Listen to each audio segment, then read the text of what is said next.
Welcome to the explanation of graph DFS. So we're going to look at the simulation of DFS that run by stack for this graph. The graph is taken from the slide of this.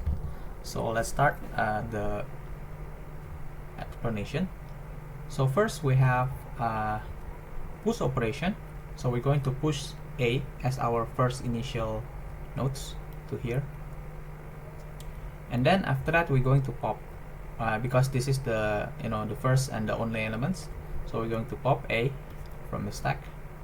So we got here as the result A, and because we pop A, so we're going to push the adjacency nodes of the A, which is B, D, and G, because all of them have their the edges to A. So we have G, D, and B. Right, so we visit B, D, and G to the stack. Next, because we already pushed, so we're going to pop the next element, which is B. Why B? Because stack is LIFO, which is last in first out, and because the B is the one that last in, so he's going to the one that first out. So we have B here, so we pop B. And we're back to the push. We push a adjacency node that's related to B, which is C and E. Right, so we have C and E. We're going to put it here, E, C, and E. And because we already push, we go to the pop. We're going to pop C because it's the last in nodes. So we have C, and then we're going to push. And because the adjacency nodes that related to C is already inside the stack, we doesn't do push and new nodes. So back to pop. What's next to pop is E, because is the elements that in the top of the stack. So we have E as the result. And who's related to E after pop?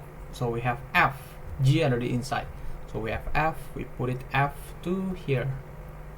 Right, so we already visited F. So after we push, we pop again, we pop the top element, which is F.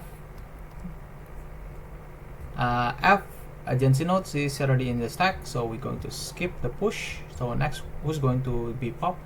D, which is the next element. We have D here, and all of the adjacency node is already in the stack, so we move to the next element, which is G. So we put G, and then we push H as the last nodes here, because it's the adjacency nodes of the G. And we push, and then we pop H because it's the last one. So we got this is the result, DFS traversal for this graph A, B, C, E, F, D, G, H, and this is the result